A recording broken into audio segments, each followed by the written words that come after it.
নারায়ণগঞ্জ ১ রূপগঞ্জ আসনটি সরগরম নির্বাচনী প্রচারে। শিল্পাঞ্চল ও রাজনৈতিক গুরুত্বের কারণে এই আসনটি বরাবরই থাকে আলোচনায়। প্রতিশ্রুতির ঝুড়ি নিয়ে ভোটারদের দ্বারে দ্বারে নিজেদের পক্ষে ভোট চাইছেন প্রার্থীরা। আর ভোটাররা বলছেন এলাকার উন্নয়ন, বেকার সমস্যার সমাধান, স্বাস্থ্য, শিক্ষা ও মাদক মুক্ত রূপগঞ্জ করতে পারবে এমন প্রার্থীকেই বেছে নেবেন তারা। এদিকে সুষ্ঠু ও সুন্দর নির্বাচনের জন্য আইনশৃঙ্খলা বাহিনী ও প্রশাসনের সর্বোচ্চ ব্যবস্থা নিয়েছে। রিয়াজ হোসেনের তথ্য ও ছবিতে বিস্তারিত।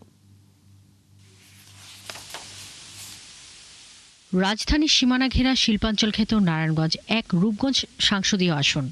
এখানে রয়েছে ছোট বড় হাজারের বেশি শিল্প কারখানা, গড়ে উঠেছে এশিয়ার বৃহত্তম স্যাটেলাইট শহর। এমনকি এই উপজেলার ওপর দিয়ে বয়ে গেছে ব্যস্ততম এশিয়ান হাইওয়ে ও ঢাকা সিলেট মহাসড়ক। কালার এক্সপার্ট এবং ডার্ক স্যাপ সমৃদ্ধ অরিক্স অ্যাডভান্স ডিটারজেন্ট পাউডার আপনার লন্ড্রি এক্সপার্ট। যে কারণে এই উপজেলাটি বেশ গুরুত্বপূর্ণ। এরই মধ্যে নির্বাচনকে ঘিরে বিভিন্ন পাড়া মহল্লা চায়ের দোকানে চলছে আলোচনা। এলাকার উন্নয়ন, বেকার সমস্যার সমাধান, স্বাস্থ্য, শিক্ষা ও মাদক মুক্ত রূপগঞ্জ গড়তে পারে এমন প্রার্থী বেছে নিতে চান ভোটাররা। দেশ থেকে যেন চাঁদাবাজ এবং মাদক মুক্ত পেতে পারি, কলেজ, মাদ্রাসা সব দিকে নজর রাখা লাগবো, শান্ত সুষ্ঠুভাবে যাতে আমরা ব্যবসা বাণিজ্য করতে পারি। মানুষ ভালো লোক যায়, যারে পাই তারই আমরা ভোট দেবো। আমরা ভোট দেবো, বুঝে অন্য দেবো। যারা নাকি শান্তির পথ আনতে চায়, শান্তির পথ, তাদেরকেই আমরা ভোট দিব। আমরা এমন একটা নেতা চাই যে আঙ্গ পাশে সবসময় থাকে। এদিকে সকাল থেকে রাত পর্যন্ত ভোটারদের দ্বারে দ্বারে ঘুরছেন বিএনপি, জামায়াত সহ ৬টি দলের প্রার্থীরা। ভোটারদের মন জয় করতে দিচ্ছেন নানান প্রতিশ্রুতি। রূপগঞ্জবাসী মানুষজন চায় অনেক কিছু করতে, কিন্তু প্রপার নেতৃত্ব না থাকাতে রূপগঞ্জবাসী এই কাজটা করতে পারছে না।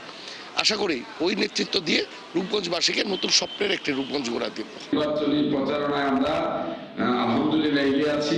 সারাদিন রাত দিন আমাদের নেতা কর্মীরা কাজ করছে, মহিলারা কাজ করছে, আমিও কাজ করছি। আমরা ইনশাআল্লাহ এই ত্রয়োদশ নির্বাচনে আমরা রূপগঞ্জ থেকে বিজয়ী হব। নির্বাচনকে সুষ্ঠু ও সুন্দরভাবে শেষ করতে সর্বোচ্চ প্রস্তুতি নিয়েছে প্রশাসন। আর রিটার্নিং কর্মকর্তা বলছেন, কোনো ধরনের অরাজকতা, কেন্দ্র দখলের চেষ্টা করা হলে ব্যবস্থা নেওয়া হবে। এখানে অবৈধ অর্থের একটা প্রভাবের আশঙ্কা আছে। নির্বাচনের আগ মুহূর্তে হয়তো বা টাকার ছড়াছড়ি হতে পারে। তো এই বিষয়টা নিয়ে আমরা আমাদের গোয়েন্দা সংস্থা প্লাস আমরা কাজ করছি। বাংলাদেশ সেনাবাহিনীরও পাশাপাশি অন্যান্য সংস্থারাও কাজ করছে। আইনের সর্বোচ্চ প্রয়োগ আমরা এবার নিশ্চিত করব। কোনো ধরনের অরাজকতা বলেন, কেন্দ্র দখল বলেন, কিংবা আরো সহজ বাংলায় কেউ মাস্তানি করার বিন্দুমাত্র সুযোগ আমরা এবার দিব না। 7টি ইউনিয়ন ও 2টি পৌরসভা নিয়ে গঠিত নারায়ণগঞ্জ 1 আসনে 129টি কেন্দ্রে এবার ভোট দেবেন 4,08,829 জন ভোটার। এদের মধ্যে পুরুষ ভোটার রয়েছেন 2,07,849 জন এবং নারী ভোটার রয়েছেন 2,09,77 জন। শাকিলা শম্পা, 71।